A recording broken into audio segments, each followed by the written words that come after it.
AirSpace is an artist-led organisation in Stoke-on-Trent, and we offer support to artists. We have studios and we have a programme of exhibitions and professional development activity. And then the Portland In project is something I've been working on since 2015.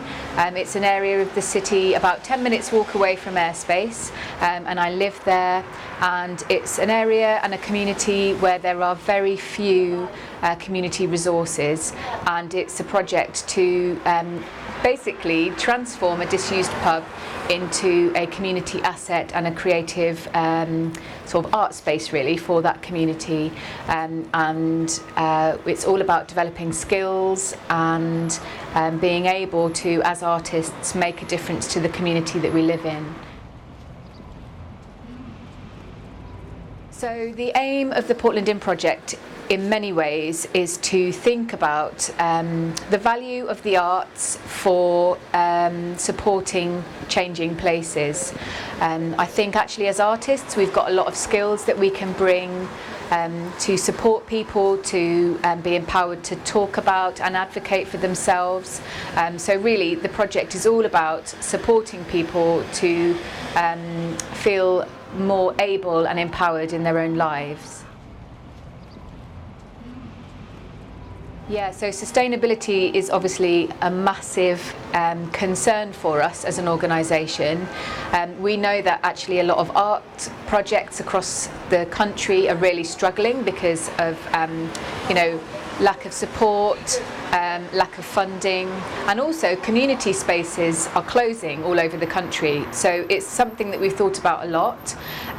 So we're in the development of the building that we're working on. We are making sure that there is a kind of a workshop side of things where we can sort of train people, but we can also make products which we can sell to bring funding into the project to support the bits of the project which aren't able to kind of support themselves.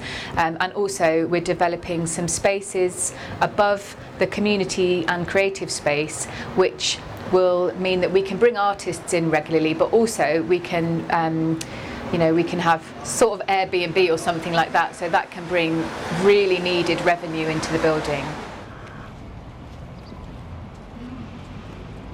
I think artists are often both artist and activist at the same time. I think that quite a lot of activism that I've seen is actually not that active, and I think one of the things that sort of defines artist practice is that we are doing and we are making, and that for me is true activism, doing something, making something which makes a difference.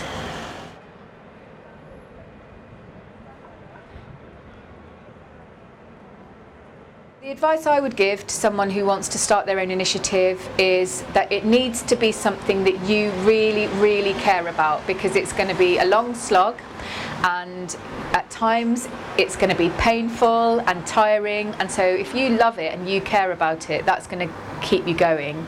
I think you also do need to check that other people want to do it with you, so you can have support, and make sure that you're not doing it alone, because it can be quite lonely out there. So yeah, find the people that want to do it too. I'm looking forward to having another baby in April next year, and bringing that baby along with my other daughter into the kind of creative world that we live in.